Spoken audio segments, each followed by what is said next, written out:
In this pre-lab video, we're going to um, review some of the things that are in the handout.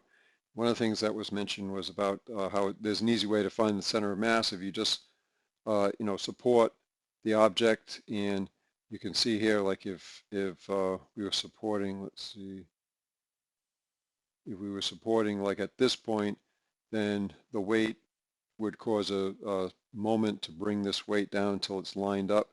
And then if you just pick a different point and support it from that point, then the weight will be underneath that point, and where the two lines intersect will be the center of mass. This would be in a 2D problem. In a 3D problem, of course, you need 3 different points.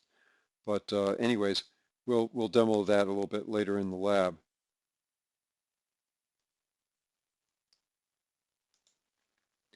So here we have just a SolidWorks sketch, kind of an outline of a clawbot. So if you think about this as a robot, and it has an arm out here and a claw, and then the weight, here's the center of mass right here. So the center of mass is 3 3/4 inches up from the floor, and it's positioned here like this. So what we want to do is figure out when this robot would tip. So here's a SolidWorks model of the robot, and just have this set up so that this line right here stays as a vertical line. So you can see as we increase the angle that when the robot gets to about this point right here, right, in other words, if the weight's coming down like this, and you can see it's almost past this point of contact on the ramp now, when it goes on the other side of that point, unless this wheel was on some kind of track or something that was holding it down, there would be nothing to counteract the moment of the weight trying to rotate it counterclockwise, and it would tip over.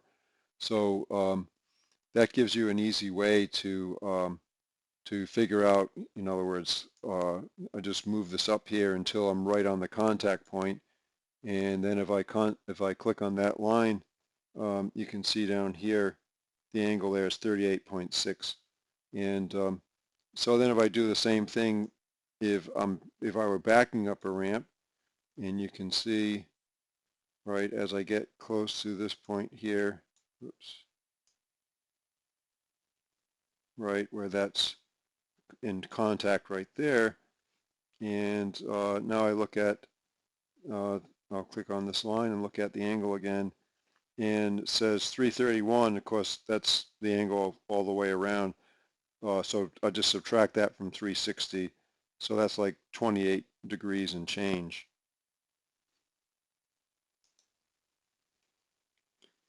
Okay, so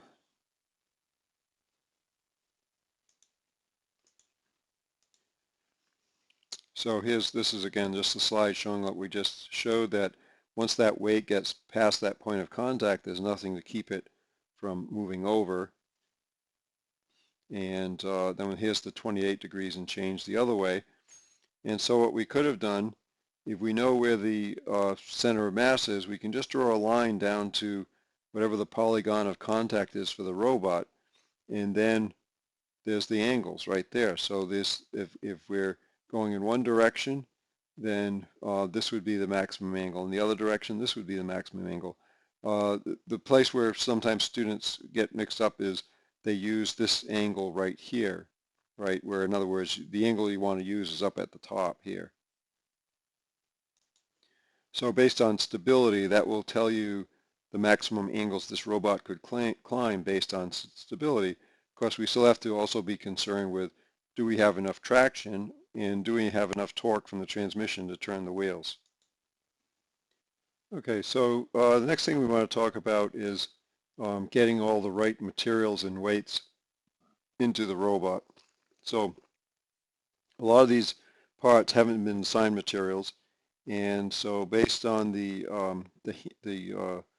handout for the pre-lab, we'll be able to take a look at those weights or those materials and assign them.